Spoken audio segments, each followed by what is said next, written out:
Bismillahirrahmanirrahim. This is Faiza Kiani and I welcome you all in today's session of the Tips Academy. आज जनाब हम लोग किसी किस्म के कंटेंट की बात नहीं करेंगे, जीके की बात नहीं करेंगे, करंट अफेयर्स की बात नहीं करेंगे, ना किसी लॉ की बात करेंगे, बल्कि आज हम बात कर रहे हैं the most awaited and the much awaited advertisement of year 2025 यानी कि पीएमएस की। ठीक है, आज की डेट जनाब डेट है आज हमारे पास 14 दिसंबर 2025 और डिफरेंट पोस्ट अनाउंस हुई हैं ग्रेड 17 की पंजाब के अंदर, जिसमें से एडवर्टाइजमेंट एड नंबर हमारे पास पीपीएससी का जनाब 47 ईयर 2025 और इसमें फर्दर डिफरेंट पोस्ट अनाउंस हुई है जिनको हम लोग थॉरली आज डिस्कस करेंगे। उसके बावजूद हम लोग कोशिश करेंगे सारी चीज़ें सारे क्वेरीज वगैरह को एड्रेस करें, लेकिन अगर कोई नहीं भी रह जाती है उसमें नहीं एड्रेस हो पाती है, उसके बावजूद अगर आपका कोई सवाल बनता है तो आप कमेंट सेक्शन में कर सकते हैं। अच्छा जनाब, ये केस नंबर है हमारे पास 36 RC 2025।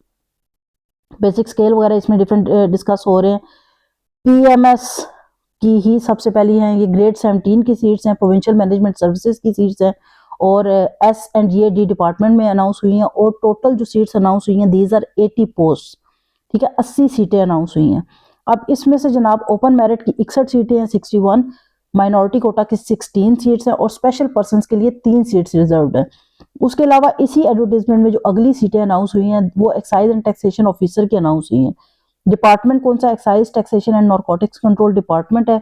25 सीटें टोटल अनाउंस हुई हैं, उनमें से ओपन मेरिट की 24 हैं और माइनॉरिटी कोटा की 1 सीट है। उसके अलावा जो तीसरी अनाउंस हुई है इसी में वो सीट हमारे पास है जनाब assistant director local fund audit, ये फाइनेंस डिपार्टमेंट है और 14 सीटें इसमें अनाउंस हुई हैं जिनमें से ओपन मेरिट की 12 है, माइनॉरिटी कोटा की 1 है और स्पेशल पर्सन कोटा की 1 है। अब जनाब इसमें आ जाते हैं क्वालिफिकेशन क्या रिक्वायर्ड है इन सारी पोस्ट के लिए। ठीक है, जो कुल मिला के तकरीबन हमारे पास मेरे ख्याल से इनको हम ऐड ऑन करें और ये हमारे पास बनती है 119 सीट्स। इन 119 सीट्स के लिए जो हमारे पास रिक्वायर्ड क्वालिफिकेशन है that is graduate degree second division from a recognised university. ठीक है, आपको मिनिमम ग्रेजुएट होना चाहिए, ठीक है, सेकंड डिवीजन होनी चाहिए और आपकी यूनिवर्सिटी रजिस्टर्ड या रिकॉग्नाइज्ड होनी चाहिए। अब जो सबसे इंपॉर्टेंट हमारे पास चीज है वो आ जाता है एज क्राइटेरिया। ठीक है, प्री कंडीशंस क्या है और एज क्या होनी चाहिए। अब एज में वो क्या कह रहा है जनाब 21 to 30 ईयर्स ऑन 1 जनवरी 2026, यानी कि आपकी उम्र 1 जनवरी 2026 को कितनी होनी चाहिए?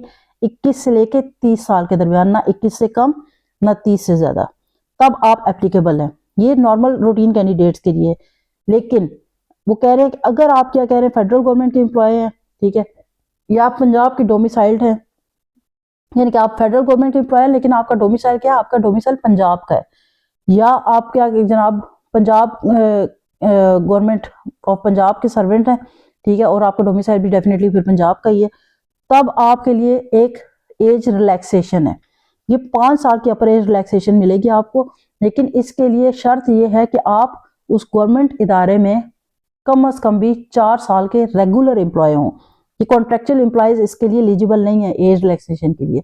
इसके लिए मस्ट है कि आप पिछले 4 साल से सरकारी महकमे में बतौर परमानेंट मुलाजिम सर्व कर रहे हैं। ठीक है, तब आपके लिए एज लिमिट क्या हो जाएगी? 35 ईयर्स हो जाएगी।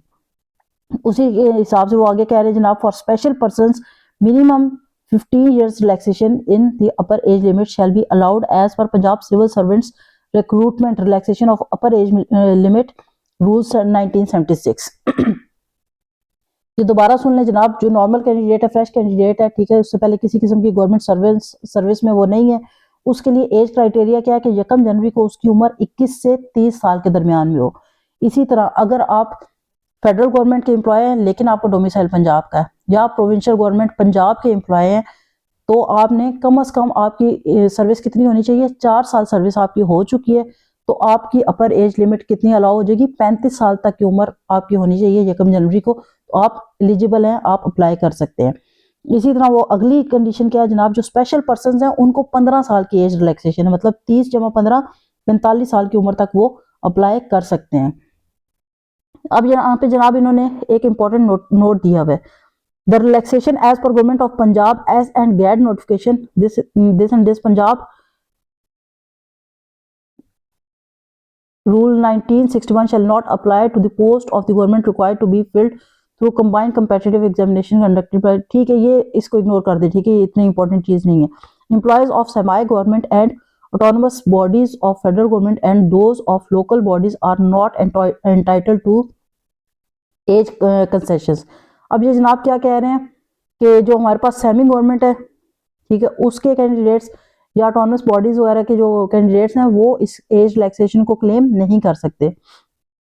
रिमेनिंग हमारे पास ये क्या कह रहे हैं, प्री कंडीशंस क्या हैं. The cut off date for determining the eligibility as far as age is concern shall be 1 January 2026, यानी कि 1 जनवरी 2026 को आपकी उम्र का तयन किया जाएगा उस हिसाब से. अब जनाब जेंडर पे आ जाते हैं. जेंडर हमारे पास जनाब तीनों जेंडर्स कर सकती हैं, मतलब मेल भी कर सकते हैं, फीमेल भी कर सकते हैं और ट्रांसजेंडर भी एप्लीकेबल है, वो भी इसके लिए अप्लाई कर सकते हैं. डोमिसाइल पंजाब का होना जरूरी है. प्लेस ऑफ पोस्टिंग इनकी, मतलब ये जॉब जब आपको एलोकेट हो जाती है तो उसके बाद आपकी प्लेस ऑफ पोस्टिंग क्या होगी, anywhere in Punjab. Age and sex of the transgender will be based on the contents of their CNIC. जो ट्रांसजेंडर की उम्र और उनकी जेंडर का तयन कि वो उनकी सेक्स क्या है, वो तयन कब किया, किस हिसाब से किया जाएगा, जो कि उनके CNIC पे मेंशन्ड है उस हिसाब से किया जाएगा. अब जनाब ये कह रहे हैं जी सिलेबस क्या है, उस पे आ जाते हैं. सिलेबस में हमारे पास 6 कंपल्सरी सब्जेक्ट्स हैं, ठीक है, और कंपल्सरी सब्जेक्ट्स कौन से हैं. इंग्लिश ऐसे होगा जो 100 नंबर पर मुश्तमिल होगा. English precis and comprehension and translation होगा, ठीक है, जिसकी 100 मार्क्स होंगे. उर्दू ऐसे प्रेसी कम्प्रीहेंशन एंड ट्रांसलेशन होगी जिसके 100 नंबर होंगे.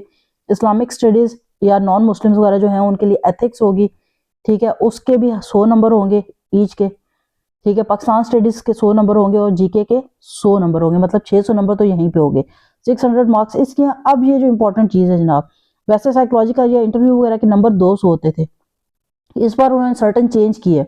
उन्होंने कहा है जनाब कि इस बार साइकोलॉजिकल टेस्ट और इंटरव्यू के मार्क्स तकरीबन कितने होंगे, 300 मार्क्स होंगे, ठीक है. नेगेटिव मार्किंग वही होगी जो कि हमारे पास प्रीवियसली होती है. 0.25 मार्क्स डिडक्ट होंगे for each wrong answer in MCQs objective based portion.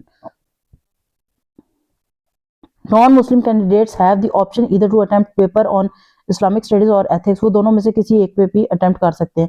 All the candidates shall take all the compulsory subjects, compulsory subject सब ने जरूर लेने. अब इसके बाद जनाब बाकी सब्जेक्ट्स आ जाते हैं, ऑप्शनल सब्जेक्ट्स. बेसिकली इसके टोटल 1200 नंबर होते हैं, ठीक है. आपने 1200 मार्क्स कंप्लीट करने होते हैं, जिसमें से 6 तो हमारे पास ये कंपल्सरी सब्जेक्ट्स आ गए, ठीक है. उसके बाद आपने बाकी क्या करना है, बाकी आपने ये जो गिवन ग्रुप्स हैं, ठीक है, इनमें से हर ग्रुप में से एक एक सब्जेक्ट आप चूज कर सकते हैं, ठीक है. ग्रुप ए में जैसे हमारे पास कॉमर्स है, इकोनॉमिक्स है, बिजनेस एडमिनिस्ट्रेशन है, पब्लिक एडमिनिस्ट्रेशन है, इसमें से 200 नंबर का कोई एक ग्रुप आप सब्जेक्ट पिक कर सकते हैं. इन सारे ग्रुप्स में से ये 7 ग्रुप हमारे पास गिवन है, ठीक है. A B C D E F and G 7 groups हैं, जिनमें से आपने क्या करना है, हर ग्रुप में से डिफरेंट में से आप एक सब्जेक्ट चूज कर सकते हैं. मतलब एक ग्रुप में से आप 2 सब्जेक्ट चूज नहीं कर सकते. और ये आपके कुल मिला के आपने 600 नंबर इधर से पूरे करने हैं, ठीक है. ग्रुप ए में कौन से हैं, कॉमर्स है, इकोनॉमिक्स है, बिजनेस एडमिनिस्ट्रेशन है और पब्लिक एडमिनिस्ट्रेशन है. इसमें से आप एक पिक कर सकते हैं. उसके अलावा अगर आप ग्रुप बी में आते हैं तो उसमें से आपको ये सब्जेक्ट चूज कर सकते हैं. ग्रुप सी में से चूज कर सकते हैं, DEFG. इसी तरह लाइकवाइज आप किसी भी ग्रुप में से एक सब्जेक्ट एक ग्रुप में से लेके कुल आपने 600 नंबर पूरे करने हैं ऑप्शनल सब्जेक्ट्स के. इनमें से थोड़ा सा डिस्कशन कर लेते हैं. यूजुअली हमारे पास जो बेस्ट ऑप्शंस आती हैं, लैंग्वेज को अच्छा कंसिडर किया जाता है कि पंजाबी लोग पिक करते हैं. पर्शियन पंजाबी अगर आप पिक कर लें तो ये अच्छी आपकी स्कोर गेनिंग सब्जेक्ट्स आ जाते हैं. उसके अलावा ग्रुप एफ में हमारे पास आ जाता है सोशल वर्क, एक अच्छी ऑप्शन है. सोशियोलॉजी भी अच्छी ऑप्शन है. इन दोनों में से कोई भी आप पिक करें. मार्क्स स्कैनिंग है और कंपैरेटिवली इजी सब्जेक्ट्स और इनकी मल्टीपल बुक्स भी नहीं होती, बहुत इजी लेवल पे हो जाता है.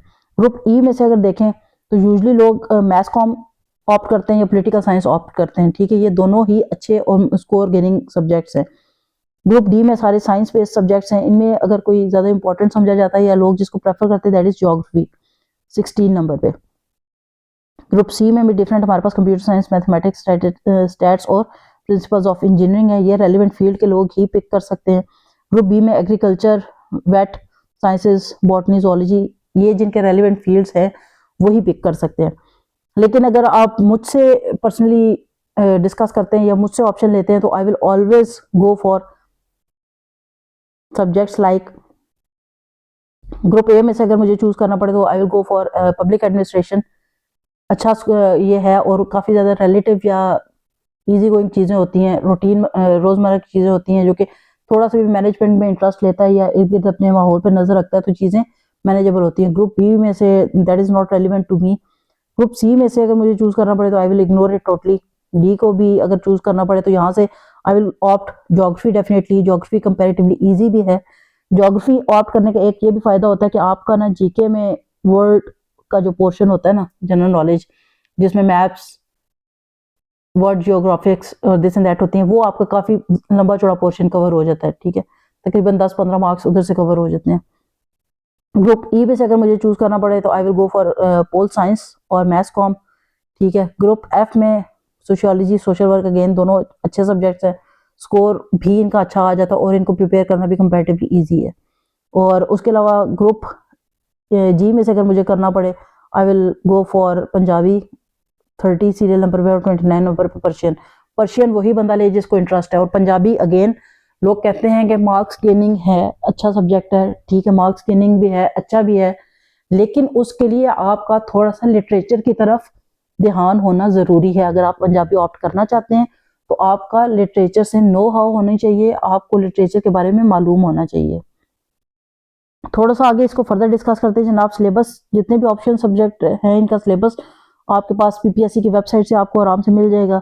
उसके अलावा जनाब minimum standard for the question papers will be graduate level. कम से कम आपने क्या करना है जनाब, ग्रेजुएट लेवल का जो होता है ना उसी पैटर्न पे, मतलब एक बीए के लेवल पे जो 14 साल एजुकेशन में जो पढ़ाया जाता है उस पैटर्न पे या उस कैलिबर के ही क्वेश्चंस आते हैं। अब जनाब इंपॉर्टेंट नोट्स हैं कुछ। ए में क्या कह रहे थे, candidate shall have to obtain 40% marks in each paper and 50% marks in the aggregate, that is 600 marks to qualify for the interview. अब जनाब सिंपल सी बात वो कह रहे हैं, इसमें कोई लंबी चौड़ी रॉकेट साइंस नहीं। वो कहता है कि इंडिविजुअल लेवल पे अगर आप बात करें तो 40 नंबर आपके हैं 100 में से पासिंग के। ठीक है, 40% मार्क्स आपके होंगे तो आपको पास कंसीडर किया जाएगा उस पेपर में। लेकिन ओवरऑल अगर आपने पास होना है तो आपका टोटल एग्रीगेट कितना होना चाहिए, 50% होना चाहिए।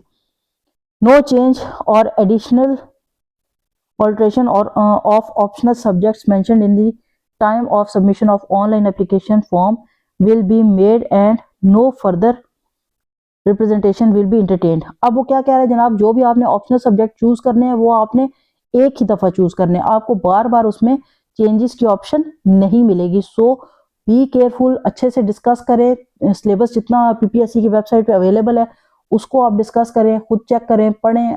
आपको अगर लगता है कि आप उसको चूज कर सकते हैं देन गो फॉर इट। ठीक है, ऑप्शनल सब्जेक्ट की चेंज करने की या उसको अल्टर करने की ऑप्शन आपके पास मौजूद नहीं है। C, incomplete wrongly filled optional subjects in the online application forms will be finally rejected. ये ऑब्वियस सी बात है जनाब, अगर आपने ऑनलाइन एप्लीकेशन फॉर्म फिल किया है उसमें अगर आपने ऑप्शनल सब्जेक्ट चूज नहीं किए या 3 सब्जेक्ट चूज करने तो उसकी जगह आपने 2 कर लिए, 1 कर लिया या इनकम्प्लीट किया तो वो इंटरटेन नहीं होगा, रिजेक्शन हो जाएगी आपके फॉर्म की। Change in the priority selection of the examination centre shall not be allowed. इसमें वो कह रहे हैं कि आपने एग्जामिनेशन सेंटर फॉर्म फिल करते हुए इनिशियली जो आप चूज करेंगे वही आपका फाइनल एग्जामिनेशन सेंटर होगा, आपको बाद में तब्दीली की ऑप्शन नहीं दी जाएगी।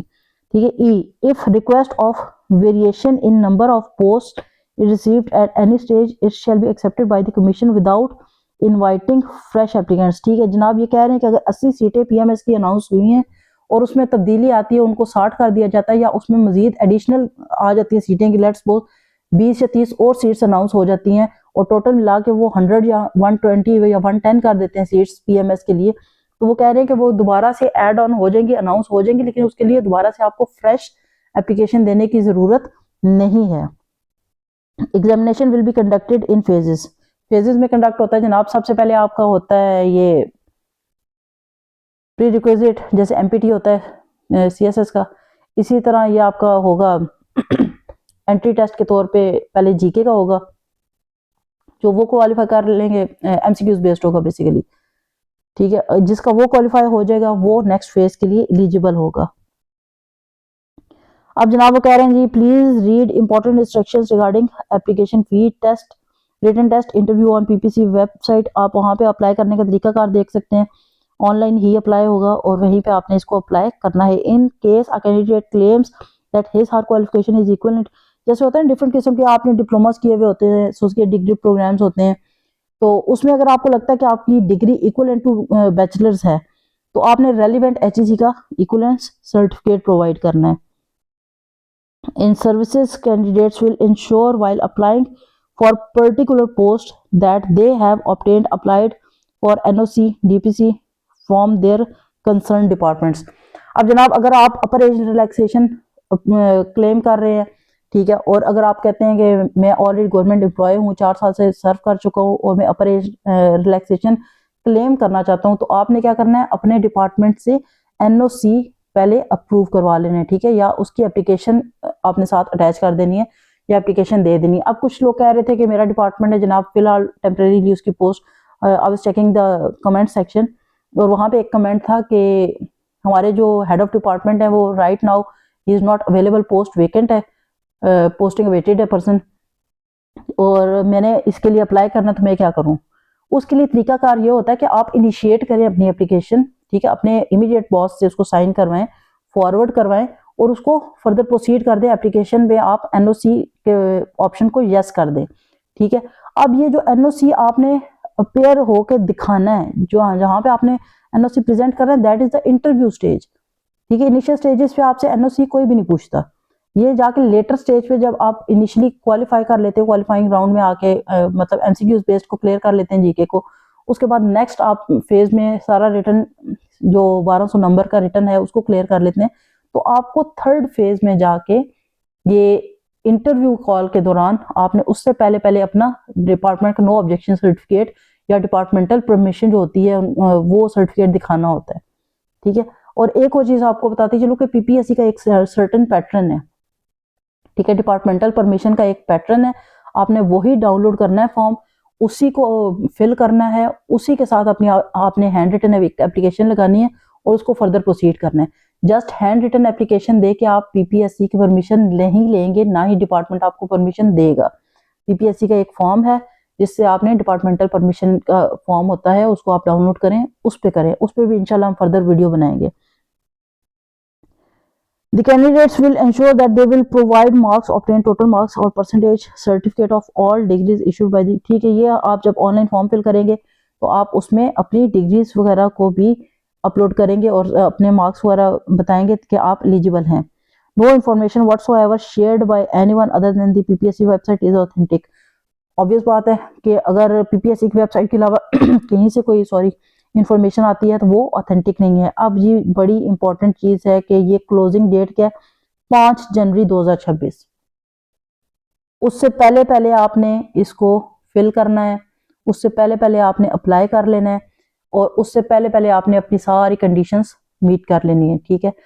एक बाकायदा चालान फॉर्म होगा ऑनलाइन एप्लीकेशन के दौरान, आप उसकी ऑनलाइन भी बैंक से पे कर सकते हैं।